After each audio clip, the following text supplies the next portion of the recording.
नमस्कार. आज आपण एका महत्त्वाच्या व्यक्तीच्या कार्याबद्दल बोलणार आहोत. सौ लक्ष्मी अशोक चव्हाण, महाळुंग श्रीपूर नगरपंचायतीच्या नगराध्यक्ष आहेत त्या. आपल्याला ना BT शिवशरण यांनी लिहिलेला एक लेख मिळालाय, त्यांच्या वाढदिवसानिमित्त आलेला. म्हणजे त्यांच्या गेल्या 3.5 वर्षांच्या कामाचं त्यात कौतुक आहे. तर याच लेखाच्या आधारे आपण जरा त्यांच्या कामाची पद्धत, त्यांची लोकप्रियता यावर सविस्तर बोलूया. काय पैलू आहेत ते समजून घेऊ. लेखाची सुरुवातच होते ती त्यांच्या लोकाभिमुख कामावर, म्हणजे कसं त्यांनी गोरगरीब जनतेची मनापासून सेवा केली आहे असं म्हटलंय. हो, आणि हे बघा, स्थानिक पातळीवर हे खूप महत्वाचं ठरतं, कारण लोकांच्या रोजच्या गरजांशी थेट संबंध असतो. मनापासून सेवा हा जो उल्लेख आहे लेखात, तो त्यांच्या सार्वजनिक बांधिलकीवर भर देतो असं वाटतं. अगदी.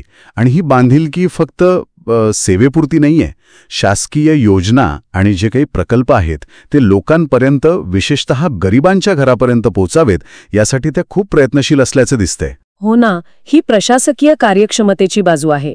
म्हणजे योजना तर असतात, पण त्या योग्य लोकांपर्यंत पोहोचवणं, यात नेतृत्वाचा सक्रिय सहभाग खरंच महत्वाचा ठरतो.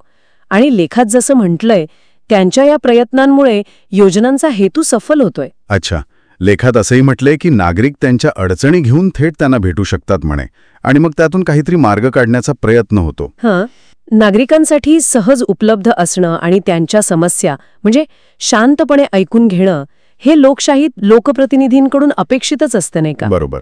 आणि यामुळे होतं काय की प्रशासन आणि जनता यांच्यातला संवाद वाढतो, विश्वास वाढतो, असं लेख सुचवतोय. त्यांच्या वैचारिक भूमिकेबद्दल पण लेखात उल्लेख आहे. म्हणजे महापुरुषांच्या विचारांचा त्यांच्यावर प्रभाव दिसतो. डॉक्टर बाबासाहेब आंबेडकर आहेत, फुले, शाहू, शिवाजी महाराज, अण्णाभाऊ साठे, अहिल्यादेवी होळकर यांच्या विचारांचा तो भाषणांमधून उल्लेख करतात असं म्हटलंय.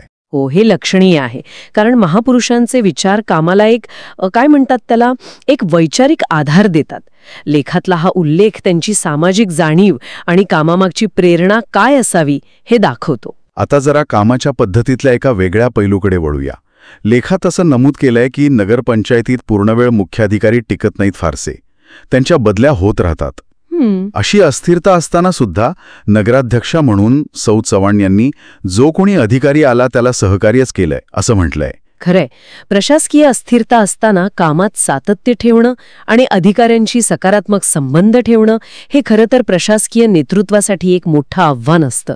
लेखातलं हे वर्णन त्यांची ती समेट घडवण्याची वृत्ती आणि कामावर परिणाम होऊ द्यायचा नाही हा प्रयत्न याकडे लक्ष वेधतं. आणि याच काळात, म्हणजे हे जे 3.5 वर्ष झाली, त्यांच्यावर कुठलेही आरोप किंवा तक्रारी झालेल्या नाहीत असं लेख अगदी ठामपणे सांगतोय.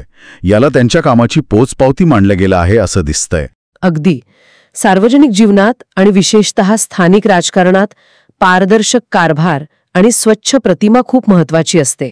लेखाच्या म्हणण्यानुसार आरोपांपासून दूर राहणं हे त्यांच्या विश्वासार्हतेचं प्रतीक आहे असं म्हणायला हरकत नाही. स्थानिक राजकारणाचा विषय निघालाच आहे, तर लेखात असंही म्हटलंय की त्यांनी गटबाजी किंवा ते राजकीय रुसवे फुगवे असतात ना, ते सगळं बाजूला ठेवून फक्त कामावर लक्ष केंद्रित केलं. राजकारणापेक्षा कामाला प्राधान्य देण्याची ही भूमिका अनेकदा विकासाला चालना देते. गटबाजीपासून अलिप्त राहून सगळ्यांना सोबत घेऊन काम करण्याचा प्रयत्न प्रशासनासाठी नक्कीच सकारात्मक असतो असं या वर्णनावरून दिसतंय.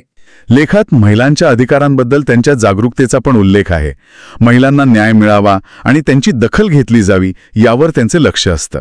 हो, आणि एक महिला लोकप्रतिनिधी म्हणून महिलांच्या प्रश्नांवर संवेदनशील असणं हे अपेक्षितही आहे. लेखातला शेवटचा मुद्दा पण महत्वाचा वाटतो मला. त्यांची ओळख ही त्यांच्या सामाजिक पार्श्वभूमीमुळे नाही, तर त्यांच्या कामामधून निर्माण झाली आहे असं लेखात म्हटलं आहे. तर मग या लेखाच्या आधारे काही गोष्टी स्पष्ट होतात नाही का?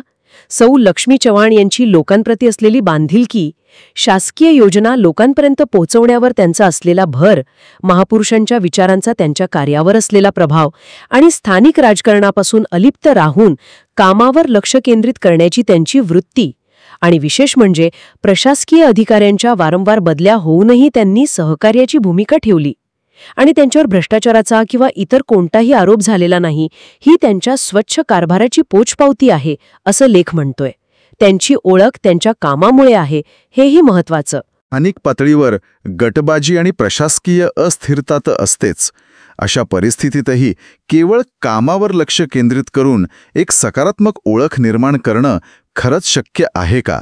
आणि अशा परिस्थितीत नेतृत्वानी आपल्या मूळ उद्दिष्टांवर ठाम राहणं किती महत्त्वाचं ठरतं यावर विचार करायला हरकत नाही.